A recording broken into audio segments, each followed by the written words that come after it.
kasus korupsi di MBG. Menurut Pak Mahfud, seberapa jauh kejaksaan harus menyidik ini sampai tuntas?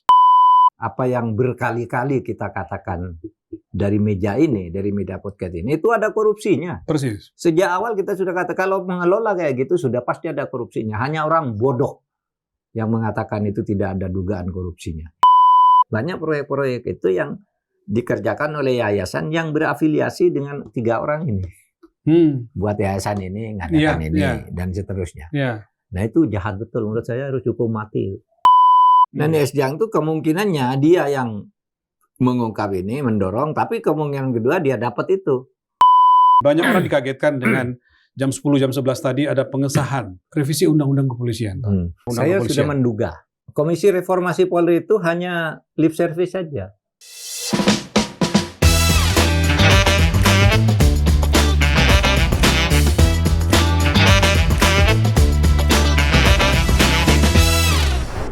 Halo, saudara.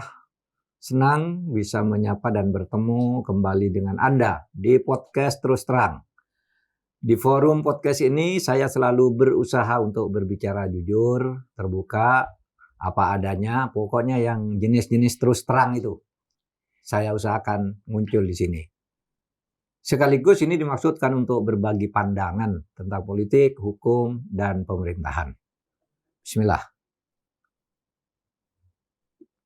Yuk, simak dan ikuti pembahasan ini sampai akhir agar Anda mendapat pemahamannya secara utuh. Baik, mari kita mulai sekarang. Pertanyaan apa saja yang sudah masuk? Ya, hot ini Pak Mahfud. Saya langsung tanyakan Pak. Ini kasus korupsi di MBG, ya, program MBG ini Pak menjadi isu yang paling ramai dan paling banyak dibahas oleh publik. Setelah 3 pucuk pimpinan, ya, kepala dan 2 wakil kepala BGN itu ditangkap dan sekarang jadi menjadi tersangka. Lalu kemudian penggantinya Nani SD yang dilantik oleh Presiden kemarin. Tapi kemudian juga muncul semacam desakan untuk mempertanyakan Bu Nani SD yang ini, karena dia adalah wakil kepala, gitu ya. Dengan besarnya korupsi yang ada, orang yang mengatakan kenapa dia tidak ikutan diperiksa. Itu satu, Pak. Yang kedua juga wakil kepala yang sekarang sudah menjadi mantan, Pak Soni Sanjaya itu mengirim surat terbuka kepada Bu Nani. Terima kasih atas hadiah yang Anda berikan lah, kira-kira gitu. Sehingga orang jadi berpikiran, diduga bahwa Bu Nani lah yang dalam tanda petik menjebloskan 3 pucuk pimpinan itu.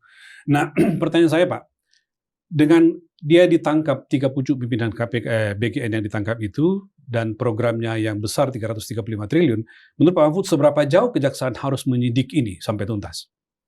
Ya kalau secara hukum sih harus disidik sampai tuntas.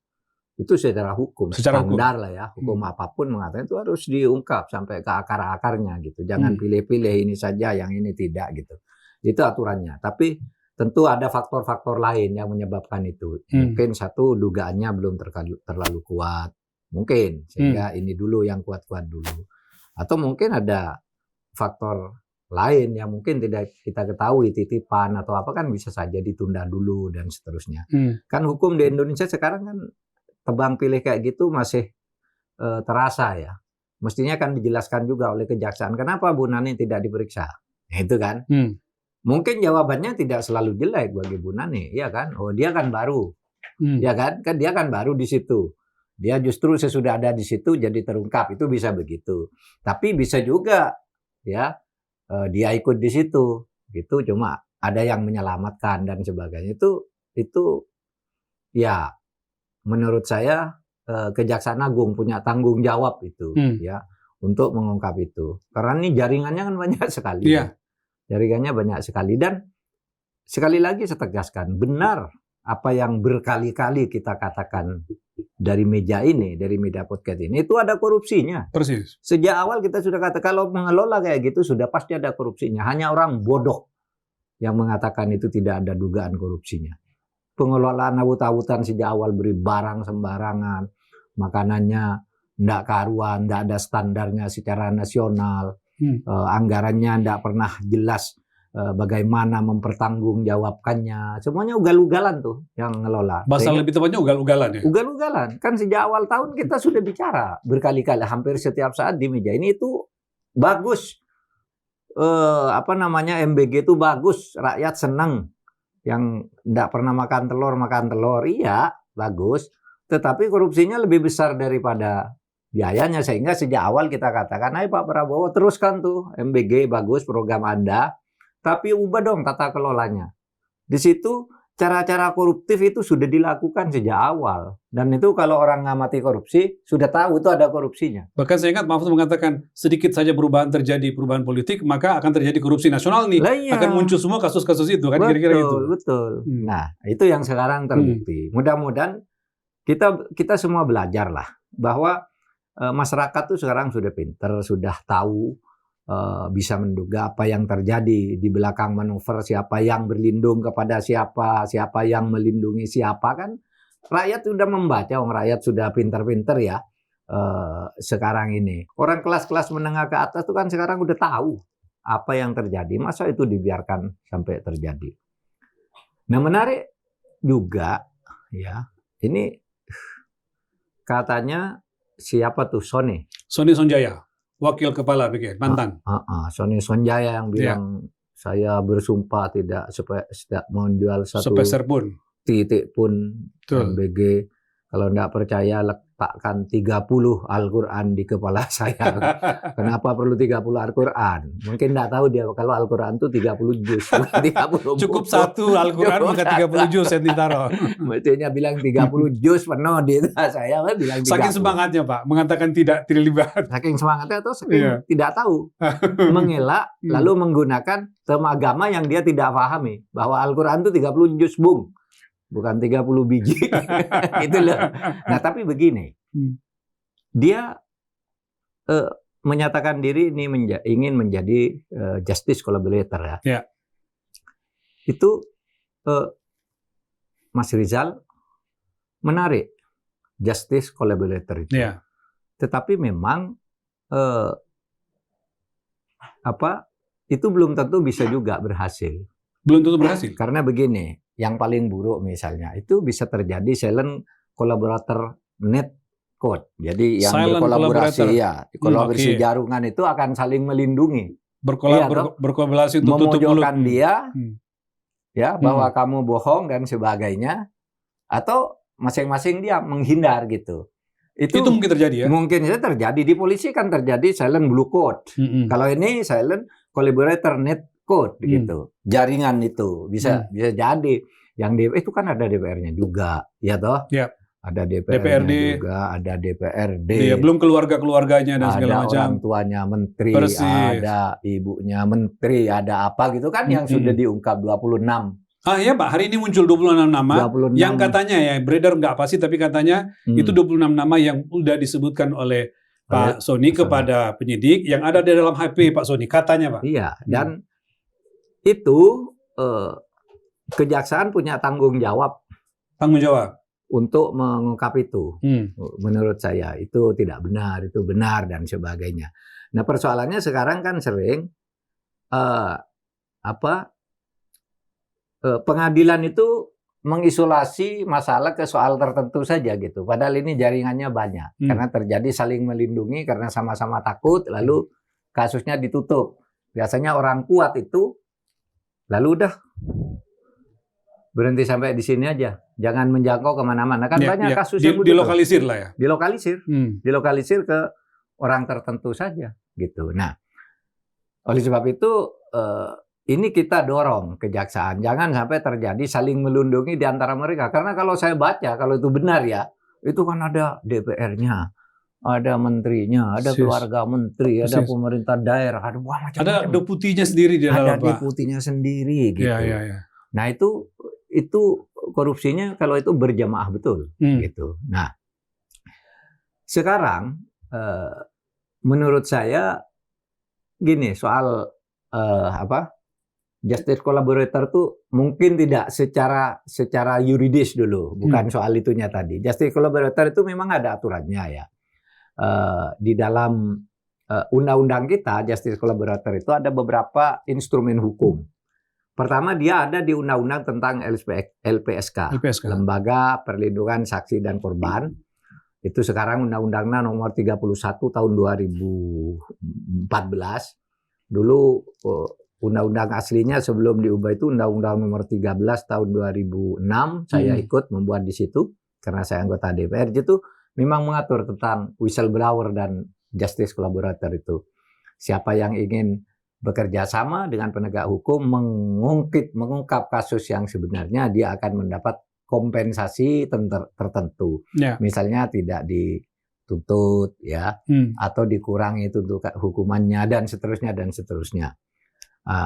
Itu ya ada di undang-undang tentang LPSK, ada di surat edaran Mahkamah Agung nomor 4 tahun 2011 ya. Di situ disebut tentang bagaimana memperlakukan whistleblower yang juga disebut justice collaborator.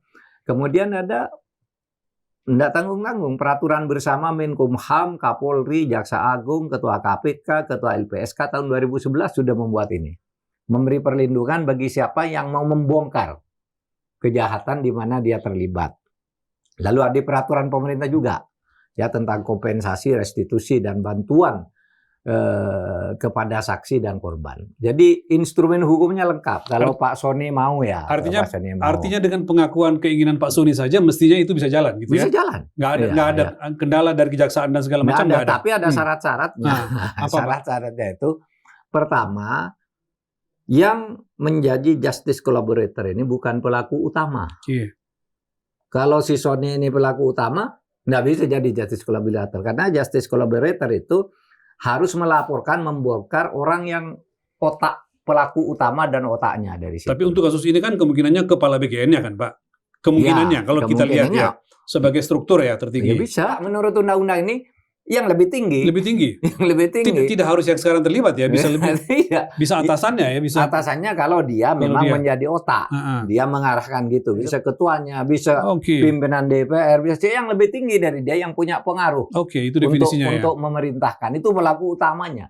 Gitu. Tapi kalau misalnya si Sony ini dia pelaku utamanya sendiri, dia melakukan sendiri apa hanya kebetulan aja koordinasi, itu bukan justice collaborator namanya.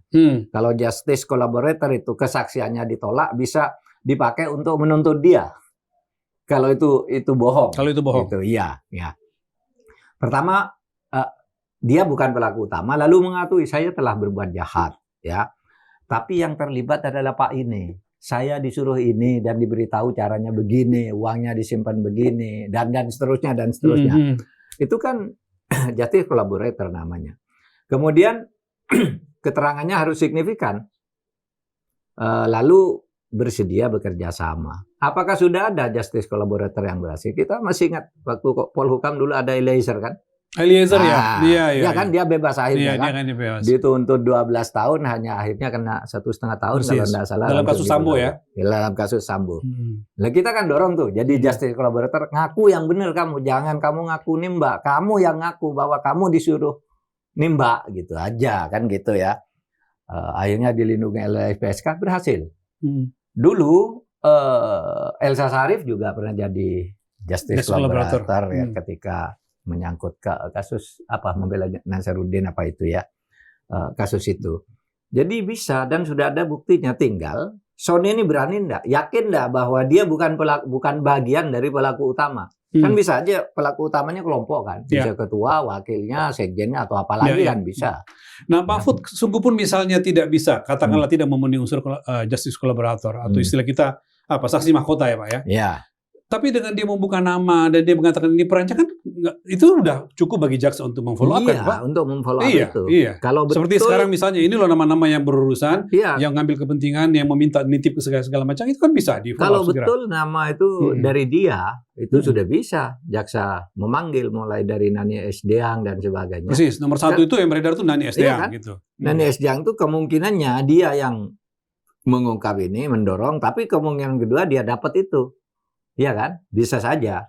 Dan di dalam hukum boleh menduga-duga gitu.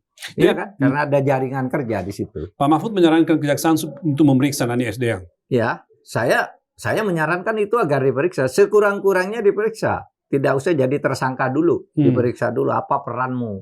Kenapa kamu misalnya kok tidak tahu padahal kamu sudah jadi ini sekian bulan. Iya kan? Kan bisa saja. kamu sekian bulan udah jadi pengawas, jadi salah seorang wakil ketua, aku tidak tahu melakukan itu, gitu kan bisa. Apalagi tugas dia komunikasi dan investigasi. Memang harusnya melakukan itu gitu, tapi tidak ada laporan. Apakah kan, gitu kamu tidak menginvestigasi itu? Kan gitu kan.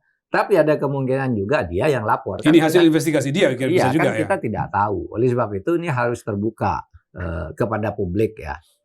Nah itu Mas mengenai MBG. Nah dari sisi momentum Pak Mahfud, kan sekarang akhirnya kan Presiden akhirnya kira-kira gitu ya, Pak Mahfud tuh minggu lalu mengapresiasi Presiden karena dalam tanda petik membolehkan orang yang dipercaya sekalipun untuk dijemput oleh jaksa dan dijadikan tersangka kan Pak. Tapi pada saat yang sama kan orang mengatakan ini momentum baik sebenarnya untuk melakukan evaluasi total. Pak Mahfud melihat bagaimana? Kan Anda termasuk yang langsung mengkritik ini tata kelolanya nggak beres, pengawasnya nggak ada. Ini kah momentum untuk mengevaluasi? Iya, sekarang ini saatnya. Pertama disimpulkan, yang kemarin tuh amburadul. Bukan hanya dilihat oleh rakyat, tapi juga sudah mulai ditangani aparat penegak hukum karena cukup bukti bahwa itu amburadul dan penuh korupsinya. Oleh sebab itu sekarang ini supaya apa? Ya dirombak total tata kelolanya. Dirombak total tata kelolanya jangan terlalu banyak jangan terlalu banyak rantai untuk sampai ke sana. Kan tetap saya heran ya kalau politiknya katanya agar Pak Prabowo mendapat dukungan kuat di tahun 2029 untuk mencalonkan lagi. Ya itu enggak apa-apa, boleh saja. Tapi kenapa harus membuat jaringan yang menimbulkan korupsi ini? Kan Pak Prabowo bisa sendiri merintahkan. Langsung ke rakyat lah, jangan usah lewat-lewat itu. Kan Pak Prabowo dapat kredit juga secara politik. Rakyat akan senang juga. Tidak harus melalui orang-orang yang niatnya saja sudah jelek ini. Kalau saya melihat orang yang dipasang di situ, niatnya sudah jelek. Dan Pak Prabowo kayaknya karena ada situasi tertentu kepepet baru melakukan langkah itu. Lalu sejak dulu kemana? Ketika kita mengatakan, Pak itu ada korupsinya, Pak itu enggak beres, kan berkali-kali kita katakan. Kok baru sekarang? Sudah dulu. Indikasi korupsi itu kan gampang kalau kita pernah duduk di pemerintahan. Kalau kita katakan itu ada korupsinya gitu. Enggak, malah dimarahi orang yang siapa yang melawan MBG berarti tidak pro rakyat, dan justru kita pro rakyat. Kalau korupsinya tidak ada, negara bisa menghemat atau uang yang ada bisa dibagi lebih banyak, kan gitu toh. Kalau korupsinya tidak ada, dikelola dengan baik aja. Kan pasti pejabat-pejabat yang korupsi itu gajinya udah besar. Iya toh. Kenapa masih korupsi yang seperti itu? Perlukah misalnya Pak pemerintah untuk mengatakan bahwa ya setelah ini kita lihat kejadiannya seperti ini, ada kasus korupsi segala macam, memang selama ini kita keliru menyiapkan. Perlu nggak kira-kira ada permakluman? Yang seperti Bapak mengatakan, selama ini Pak Prabowo kemana? Kok baru sekarang sadar bahwa ada korupsi? Iya. Ya Ya mungkin itu kan sudah dinyatakan kan. Sudah dievaluasi selama 1,5 tahun. Maka sekarang diadakan tindakan ternyata ada penyelewengan. Ya harusnya lalu ditambahkan. Dan tata kelolanya dengan demikian setelah orangnya ditangkap, tata kelolanya pun harus dirombak. Tata kelola itu bisa Pak, misalnya pengaturan organisasinya, orang-orang capable atau tidaknya. Kan kira-kira gitu kan Pak? Tidak boleh ada konflik of interest. Itu biasa. Sejak zaman Belanda yang penjajah aja. Tidak boleh kalau ada proyek pemerintah. Itu kodak keluarganya ikut. Itu Belanda loh, peraturan Belanda. Gitu. Lalu pengawasnya siapa yang harus mengawasi, memantau, kan kira-kira gitu. Selama ini kan nggak ada yang mengawasi kan Pak? Gitu. Laporannya pasti harus secara reguler kan gitu kan. Gitu bulan ini masalahnya, biayanya sekian. Apa susahnya? Ini negara. Seberapa tepat titiknya taruh SPBG segala macam. Itu kan banyak sekali berarti Pak yang harus dievaluasi. Itu artinya Pak Mahfud membayangkan ini perlu berhenti misalnya 1-2 bulan, total evaluasi dulu. Setelah itu semua proses hukumnya biar jalan tuntas, lalu kemudian dijalankan atau gimana? Ya mungkin itu salah satu alternatif. Salah satu alternatif. Atau yang ada sekarang itu jalan dulu untuk ini, tetapi diberi waktu. Nanti ini akan diubah polanya, gitu ya. Kan sudah ada yang terlanjur kontrak dan sebagainya. Kan itu jalan-jalan dulu, tapi jangan terlalu lama. Mungkin sebulan aja kan sudah bisa. Masa nggak bisa begitu sih?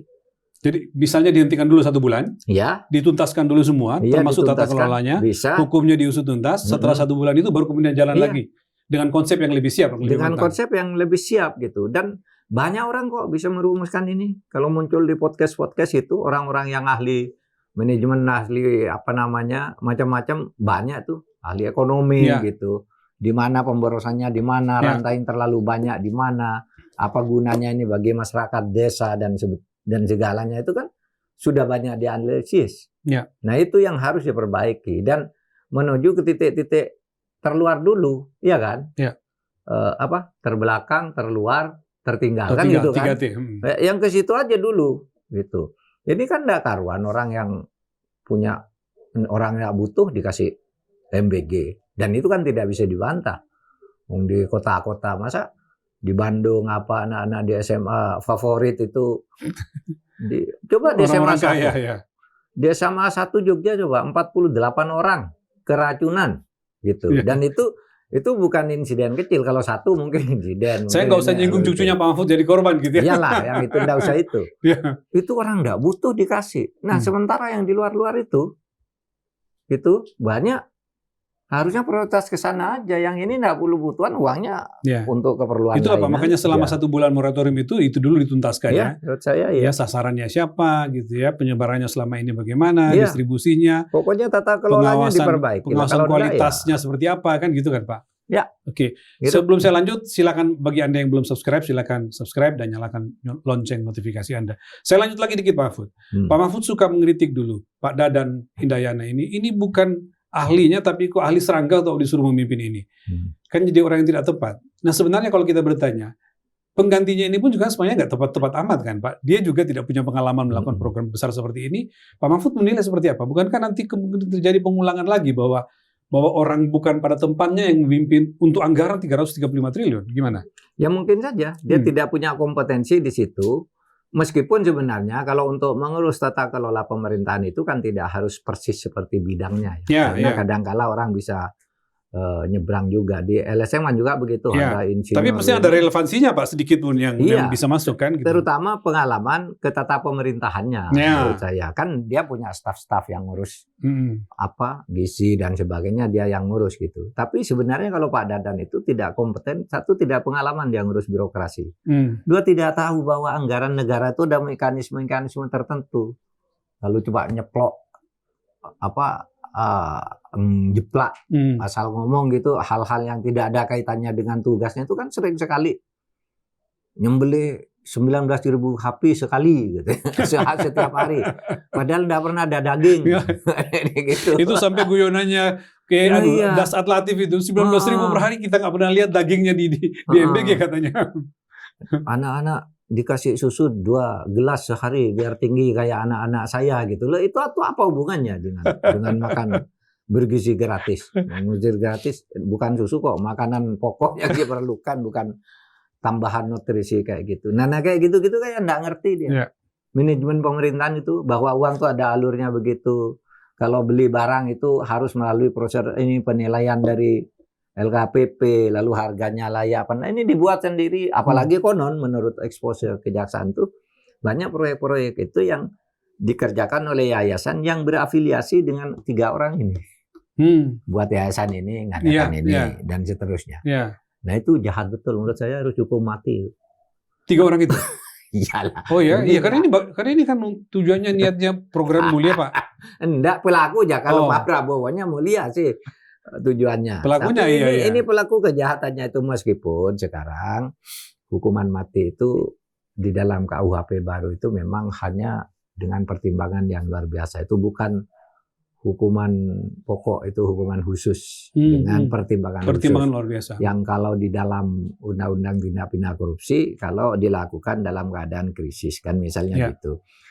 Tapi kalau dihukum seumur hidup menurut saya layak ini orang kayak gini nih. Dan yang lain tuh diseret semua tuh. Itu dari pusat sampai ke daerah ibarat anggur itu Mas. Ini banyak sekali nih rangkaiannya ke bawah ini yang harus dibongkar oleh kejaksaan. Dan mudah-mudahan kejaksaan bisa bongkar itu. Kita tunggu Pak, kita tunggu. Dan Pak Mahfud saya kira tiap minggu akan mengomentari itu menyaksikan evaluasi pengusulannya seperti apa. Pak, kita pindah sekarang ke kasus yang juga dibahas banyak dan saya kira Pak Mahfud juga kaget dengan kasus ini soal korupsi di imigrasi, Pak.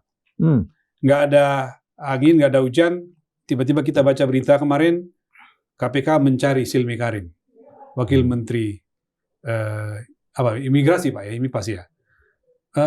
Pak Mahfud bagaimana memandang kasus ini dengan keterlibatan Silmi Karim sebagai Wakil Menteri semua imigrasi? Orang kaget lah. Pertama Silmi Karim tuh kelihatannya kan anak manis saja ya. Sampai good boy lah Pak gitu ya. Good boy. Ini anak baik, tidak pernah ini, komunikasinya juga bagus. Tapi sesudah oleh KPK diekspos ya, kejahatannya itu luar biasa tuh ya. Menerima setoran secara rutin, secara berjenjang gitu. Tiap minggu dapat 100 Pak. Ya, dapat 100. Itu dari dari pengurusan izin tinggal. Izin tinggal. Warga negara asing ya. Iya. Yang begitu. Dulu kalau masih Rizal ingat waktu saya di Menko Polhukam itu kan ada yang mengusulkan gitu, perubahan undang-undang agar pengurusan masalah kitas, paspor dan sebagainya itu bisa dikerjasamakan dengan pihak swasta. Gitu ya. Waktu itu kita tolak. Ini nggak bisa. Ini apa sih, kan cuma sedikit. Kalau dari APBN cukup kok. Bilang ambil berapa lalu kelola ditambah oleh APBN masih cukup. Kenapa? Biaya-biaya kecil begitu kok mau diswastakan. Usulan itu datang Dirjen Imigrasi, Kementerian Kumham. Dari seseorang lah yang sekarang menjadi pejabat. Waktu itu saya tolak. Nggak bisa saya bilang. Tapi ternyata jalan juga akhirnya. Karena itu ingat Pak, jadi ketika itu kan? Sampai berbentuk RUU Pak. Iya. Mau mengubah undang-undangnya dan apa bilang? Ingat saya. Mana naskah akademiknya kok tiba mengubah hanya satu pasal untuk mempermudah urusan ini. Yang kemudian kami bersama tim, waktu itu saya punya tim hukum di Kedeputian 3 itu, Pak, ini potensi korupsinya dan peras memerasnya ini besar loh. Kalau caranya begini. Sudah kebaca ketika itu ya, peluang itu ya. Sehingga saya kirim surat, nggak bisa. Tapi sekarang udah berubah. Itu langkah-langkah untuk masuk ke korupsi itu diciptakan dengan cara itu. Itulah yang disebut autokratik legalisme. Itu salah satu praktiknya. Keinginan berbuat korupsi itu dibuatkan hukum. Hukumnya diubah dulu gitu.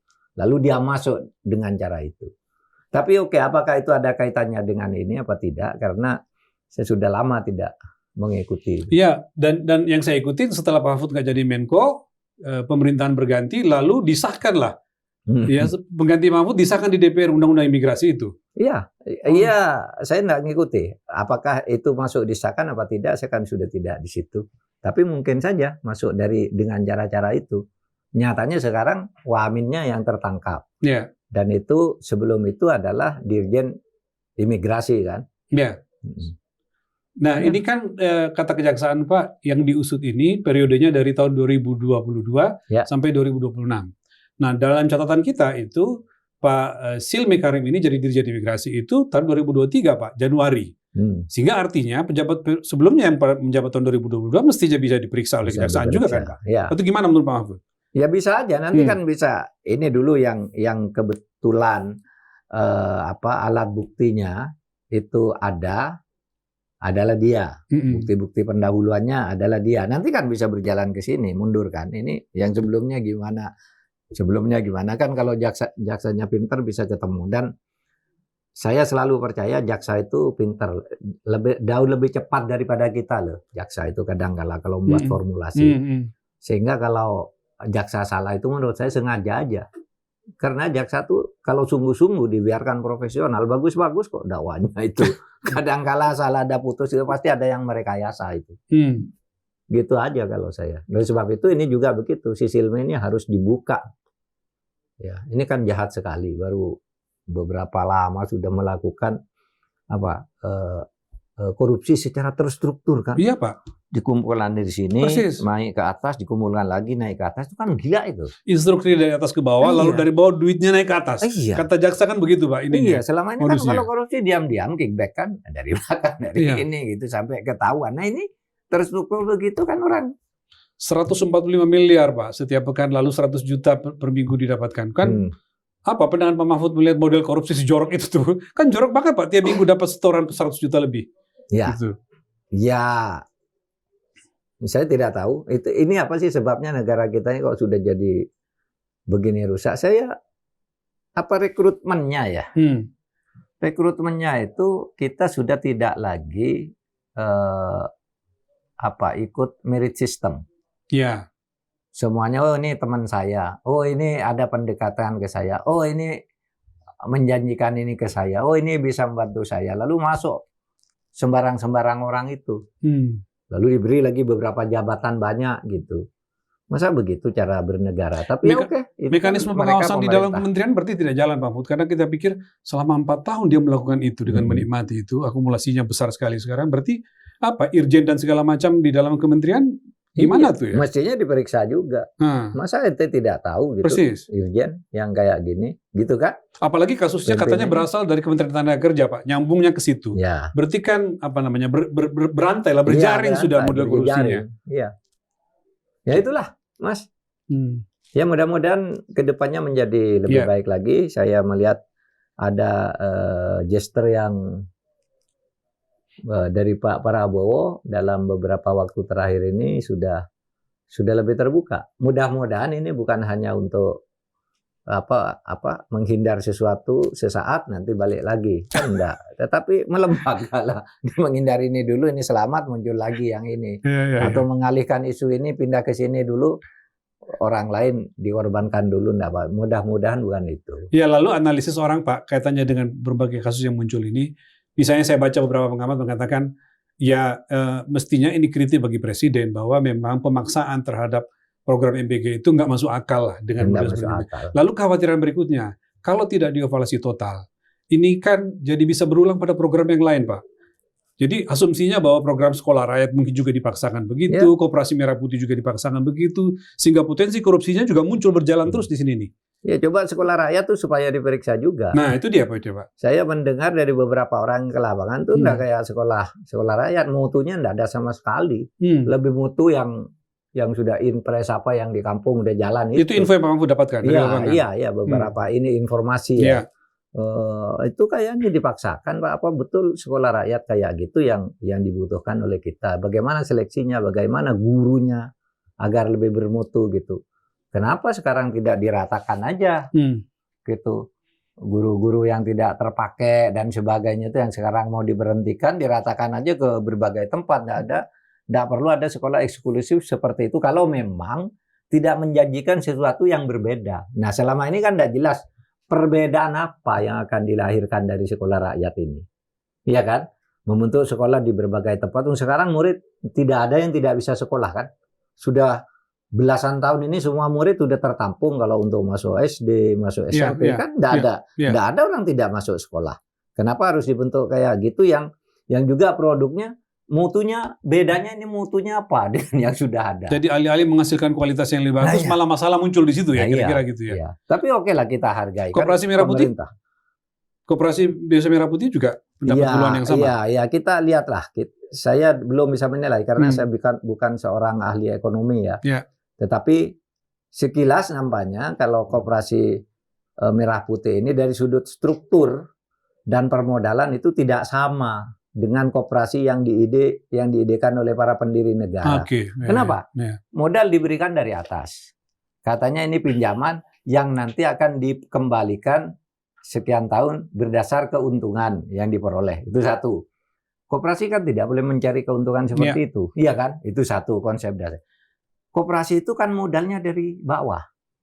Yang nyimpen di situ jadi anggota dan dia bekerja di situ lalu mendapat sisa hasil SHU sisa hasil usaha setiap tahun. Nah sekarang Koperasi Merah Putih itu siapa anggotanya, gitu kan? Nah, anggota itu kan harus nyimpan, harus bekerja, harus juga simpan pinjam di situ. Nah, seluruh rakyat jadi anggota di situ? Gimana cara membagi keuntungannya kalau ada keuntungan dari situ? Nah keuntungan ini mau dibagi sebagai sisa hasil usaha ke anggota dan katanya menurut itu seluruh rakyat di desa itu adalah anggota, dapat semua meskipun tidak bekerja dan tidak nyimpan. Lalu keuntungan ini untuk bayar utang yang modal dari negara 3 miliar misalnya. Itu konsepnya juga tidak jelas, tapi sebagai keinginan untuk menghidupkan ekonomi di desa menurut saya silakan aja. Cuma menurut saya koperasi desa itu seharusnya bertandem dengan MBG loh, Mas Rizal. Jadi biaya MBG itu serahkan ke koperasi desa. Koperasi desa yang mengelola misalnya sayur, ayam, apa gitu di desa. Semua dihidupkan biaya dari sini, dari MBG ini. Lalu ekonomi desa bergerak bukan di drop dari atas.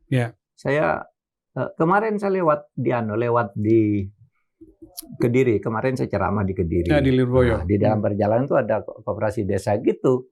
Itu tutup juga tuh. Gimana? Jadi penting Pak, jangan ada problem hukum juga di situ kan. Saya mau foto Ada tapi di urusan. mobil. Teman saya bilang tuh koperasi Pengurusnya nggak merah kelihatan. putih. Barangnya ndak ada, ininya kursinya pintunya buka tapi ndak ada orangnya. Ini perlu ditelusuri persoalan hukumnya Pak. Pak, terakhir nih, hari ini kita dikagetkan, banyak orang dikagetkan dengan jam 10, jam 11 tadi ada pengesahan. Orang mengatakan ini cepat sekali. Revisi Undang-Undang Kepolisian, Pak. Sebagai orang yang sudah bekerja keras dalam menyusun rekomendasi reformasi Polri, tiba-tiba disahkan seperti itu dan secara substansi dalam tanda petik dalam bacaan banyak orang mengecewakan. Apa komentar Pak Mahfud dengan disahkannya Undang-Undang Kepolisian? Saya sudah menduga bahwa, bahwa Komisi Reformasi Polri itu hanya lip service saja.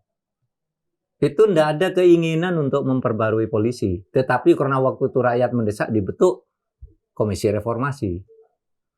Oleh sebab itu ketika Komisi Reformasi sudah akan dibentuk, saya dihubungi paling awal. Iya. Tapi sesudah saya bilang iya, sampai berbulan-bulan tidak ada kabarnya. Baru rakyat mendesak, baru dibentuk. Sesudah sekian bulan dibentuk. Sudah dibentuk di waktu 3 bulan, kita lapor nih 3 bulan nih, udah selesai. Tidak dipanggil juga. Sehingga sejak awal saya, ini tidak akan ada reformasi Polri, ini hanya menunda-nunda aja. Gitu. Oleh sebab itu, ya sekarang nyatanya hasil reformasi itu tidak ada kan? Hampir tidak ada hal substantif yang diperhatikan. Ya sudah, itu kan orang tidak bisa. Itu apa yang Anda kerjakan sebagai Komisi Reformasi? Memang kerjanya kan hanya membuat usul. Apa yang baik. Usul sudah disampaikan. Dan disampaikan kepada Presiden ya, sudah diterima dengan baik. Ya. Bahwa itu tidak diperhatikan sama sekali dan tidak bergerak. Loh kan kita bukan pemerintah. Ya sudah, itu urusan pemerintah dan DPR dan itu adalah kewenangan mereka. Oleh sebab itu ya silahkan aja. Ya, apakah menurut saya tidak ada dengan adanya undang-undang ini tidak ada tuh reformasi Polri. Tidak akan ada. Tapi ya mau apa? Itu kan tanggung jawab Presiden. Ya. Kalau anggota reformasi kan cuma diminta membuat rumusan. Rumusan sudah diberikan. Lalu juga tidak jalan. Tidak terkomunikasikan kayaknya dengan tim perundang-undangan yang dari pemerintah dan dengan DPR, sehingga tidak ada yang ini. Terputus rasanya, kita nggak mendengarkan berita apa-apa. Iya, tapi tidak apa-apa juga. Kan kita juga tidak dapat apa-apa dari situ. Tidak punya beban moral. Yang penting sudah bekerja, buat negara niatnya sampaikan bahwa urusannya seperti itu ya. Presiden yang punya kewenangan. Masyarakat lah yang menilai, ini sungguh-sungguh apa enggak gitu. Kalau kitanya sih sungguh-sungguh gitu. Itu aja. Baik, saya sudah menduga dari awal. Sudah menduga ya. Ketika saya nyerahkan itu ya enggak akan jalan gitu. Baik, cukup Mahfud segera minggu ini Pak. Makasih, oke. Yuk. Sekian saudara. Terus terang edisi minggu ini. Sampai ketemu dan jangan lewatkan pembahasan isu aktual berikutnya. Jangan pernah lelah untuk selalu mencintai Indonesia. Selesai.